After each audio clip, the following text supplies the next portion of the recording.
Hello guys! Nova série falando dos tempos verbais em inglês. Esse é o primeiro vídeo da série e nós vamos falar do presente simples, do simple present ou present simple. Tem duas formas de chamar esse tempo verbal. O que nós vamos fazer aqui? Nós vamos trabalhar de forma comunicativa. Lembrando, a abordagem da metodologia 1-2-3 é comunicação, né? Por meio da comunicação. Nós não vamos ficar decorando tabelinha, fazendo exercício de tabela, olhando a primeira pessoa, verbo é conjugação assim, a segunda é assim. Não, a gente vai trabalhar com a comunicação. E para isso, eu preciso da sua ajuda aí do outro lado. Eu preciso que você fale junto comigo, preciso que você repita junto comigo as palavras que eu pedi e também formule frases, tudo de acordo com o seu contexto. E quando você faz de acordo com o seu contexto, você aprende muito mais. Beleza? Sem mais enrolação, vamos pro vídeo.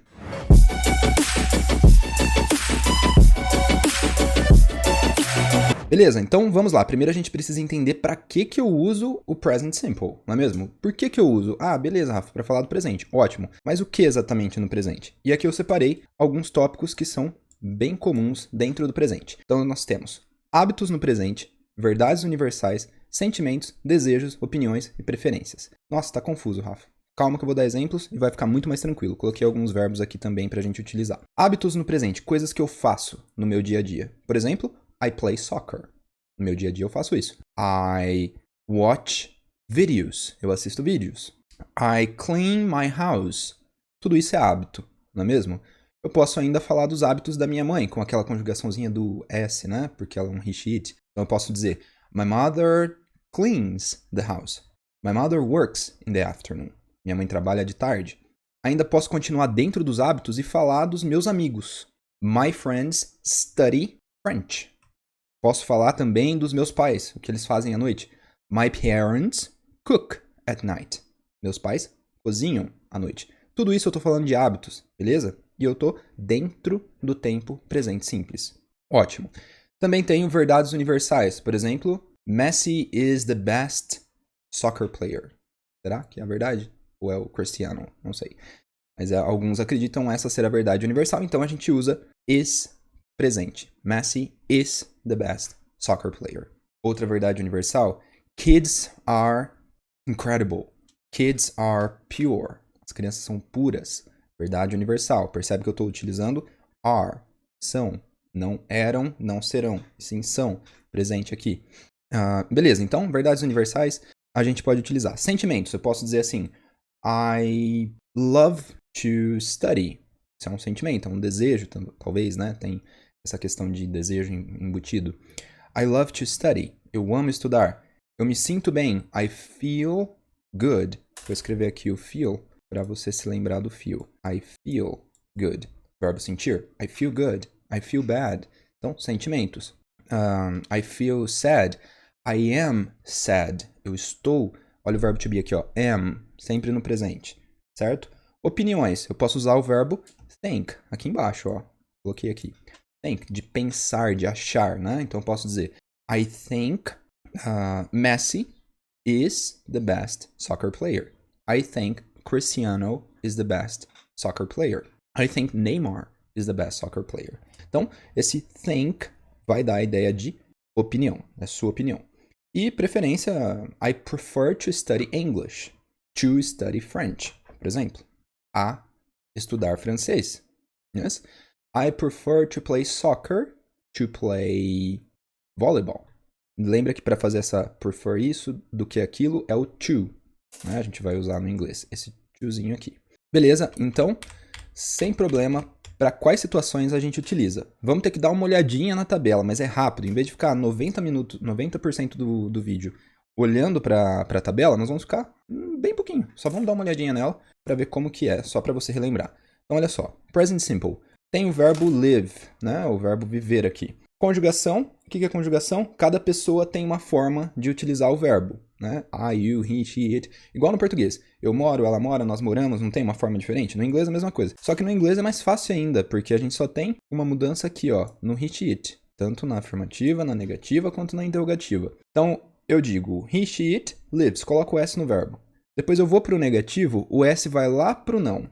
Ele sai do verbo e vai para o não, mas ele continua ali. Olha o ES ali, ó. É o S. Pensa nesse S que tem que acrescentar, que muda para o he, she, it.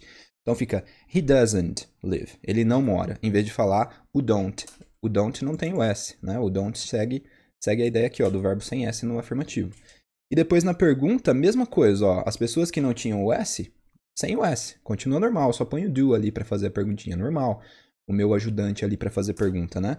Já o ajudante da pergunta para he, she, it, ele precisa do ES, do S. Mesma coisa, as 3 pessoinhas, tanto na afirmativa, negativa quanto interrogativa. Isso é para todos os verbos. Claro que tem algumas exceções, né? Alguns verbos você vai ter uma mudança, por exemplo, o verbo go. O que vai acontecer com o verbo go? Vai ficar goes. Não, fica estranho, né? Goes. Não é legal. Então a gente põe o ES. Fica goes, né? Tem a regrinha de terminado em O, SH, X, mas não se preocupa tanto com essas regrinhas, porque eu acho que isso não ajuda muito, não. É melhor você... Go vira goes. Acabou. É mais fácil do que decorar toda a regrinha. Porque fica estranho. Pensa no goes. Olha isso. Coisa chata de falar, coisa estranha, né? Então, não dá certo, beleza? Então, go vira goes. E por que eu tô dizendo isso? Porque aqui na conjugação he, she, it, a gente vai colocar o goes. Ele vai, he goes. Ela vai, she goes. Aí eu vou lá pro negativo. He doesn't go.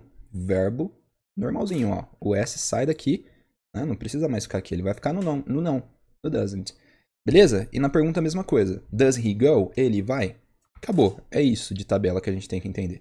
Agora vamos voltar aqui e prestar atenção no que mais nos interessa, que é quando eu utilizo o presente. E você vai falar comigo. Agora entra a abordagem comunicativa aqui. Eu vou falar de alguns hábitos que eu tenho e depois você vai me contar os seus hábitos. Em voz alta, certo? Tem que falar em voz alta. Não é para pensar na cabeça. Tem que falar em voz alta. Quando você fala em voz alta, você ouve a sua própria voz, você treina a sua pronúncia. Quando você ouve a sua própria voz, você além de pensar, você colocou para fora, né? Você teve o exercício do output. E a língua tem muito input de entrada e tem a saída. Então você precisa praticar a saída também. Então vamos lá. Alguns hábitos meus. I study English every day. Every day. Todo dia. I watch drama movies. I watch drama movies.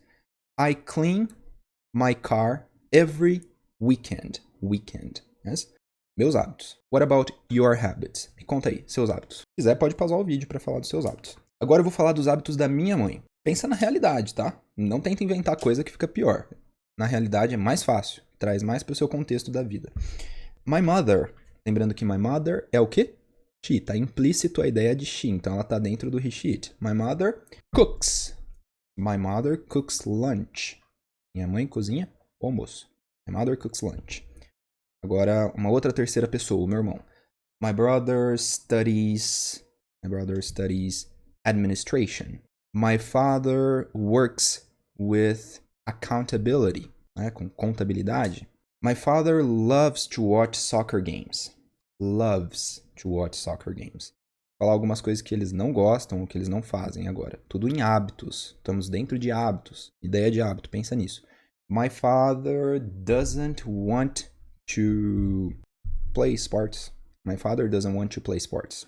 My mother doesn't like um hábito, uma verdade sobre ela. My mother doesn't like My mother doesn't like to use the computer. My mother doesn't like to use the computer. Então, esses são alguns. E agora, você vai falar sobre os seus, né? O que você tem aí de... sobre terceiras pessoas, né? Você já falou sobre os seus. Você vai falar sobre terceiras pessoas. Sua mãe, seu pai, seu irmão, seu amigo. Uma terceira pessoa, alguém que não tá aqui na conversa, não tá perto de você. Vai lá. Fala em voz alta sobre os hábitos dessa pessoa. Tenho que ouvir, hein? Pausa o vídeo se você quiser. Beleza. Então agora nós vamos tentar falar de pessoas que estão no plural, né? Uma ideia no plural. Eles, nós, pode ser nós também. Vamos falar sobre eles. Vou pensar nos meus amigos. Meus amigos são eles, não são? É ele? É ela? Não, são eles, os meus amigos. Então vou falar sobre eles. My friends work with engineering. Eles trabalham com engenharia. Yes? My friends work with engineering. Isso é uma verdade sobre eles. Agora um desejo dos meus amigos. My friends like to play volleyball. My friends like to play volleyball. They like to play volleyball. Ok? Consegue ver essa ideia? Então agora fala algo sobre os seus amigos, sobre os seus pais. Tenta usar esse plural aí. Vamos lá. Fala em voz alta, não esqueça. Pausa o vídeo se você quiser. Ok. E agora vamos falar sobre algumas preferências. Eu vou perguntar para você e você vai responder. Preferências e opiniões. Então eu vou perguntar sempre e você vai respondendo junto comigo. Usando o presente, nós vamos falar sobre o presente, não é? A gente não aprendeu aqui? Opiniões e preferências. Do you prefer to drink water or juice? Do you prefer to drink water or juice? Me dá uma resposta completa, hein? Do you prefer to study English or French?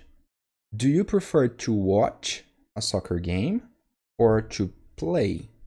Do you prefer to clean your house on weekends or on weekdays? Dias da semana ou fins de semana. Weekends and de fim e weekdays de dia da semana. Week é semana. Do you prefer to clean your house on weekends or weekdays? When do you go to the mall? Que eu coloquei uma informação extra. Eu quero saber o quando, não só se você vai ou não. Essa é uma perguntinha information question, não é uma sim ou não. When do you go to the mall? Você vai ter que inserir a informação quando no final da frase. Então você vai falar assim, ó. I go to the mall on weekends. Usou o presente go, colocou a informação when. When do you play soccer? Todos os meus exemplos têm play soccer, né? Acho que eu tô precisando jogar futebol. Faz tempo que eu não jogo. I play soccer on weekends. Eu jogo futebol aos fins de semana. Posso mudar essa perguntinha de informação, esse when, né? Eu posso modificar para what? What é uma informação que eu quero saber, não é? Posso perguntar assim, ó. What do you study? Tudo isso eu quero que você perceba que nós estamos dentro do presente simples, certo? What do you study?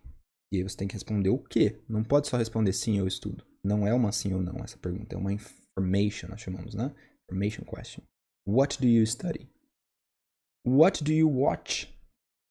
Beleza? Espero que tenhamos brincado aqui, que foi divertido para você. Essa é a intenção. Chega de tabela, chega de ficar olhando para a tabela. Aposto que você já está cansado de coisas desse tipo, né? Por mais que seja interessante para a gente visualizar o todo. Só que a tabela ela serve para você visualizar e depois conseguir utilizar. Não o contrário, né? É a mesma coisa que se a gente ficasse para aprender a dirigir, a gente ficasse olhando para o manual do carro, a gente ficasse olhando para a aula teórica lá de dirigir. Não vai aprender a dirigir, você tem que sentar no carro e dirigir. Então a gente olha para a parte teórica, a gente olha para a tabela e vai para a prática. É isso que a gente tentou fazer aqui nesse pouquinho de tempo. E nessa série nós vamos fazer com todos os tempos verbais. Espero que você acompanhe a gente. Se você gostou também, se você veio até aqui nesse vídeo, primeiro, comenta lá embaixo. Tempos verbais em inglês com o método comunicativo. É assim que eu aprendo, ou método comunicativo, escolhe lá, eu vou me divertir lendo. E se você gostou do que a gente promete aqui, do que a gente traz, a forma que a gente aborda, lá na descrição, né, do vídeo do YouTube, você consegue acessar a nossa página com todas as informações. Lá você vai conseguir ver como que o método 1, 2, 3 trabalha, como que a gente consegue colocar isso na prática, para que os nossos alunos participem de um curso completo e aprendam como um todo, né, a ir para a vida e com o método comunicativo conseguir finalmente se comunicar em inglês e não ficar naquela coisa chata de tabela, memorização, gramática excessiva.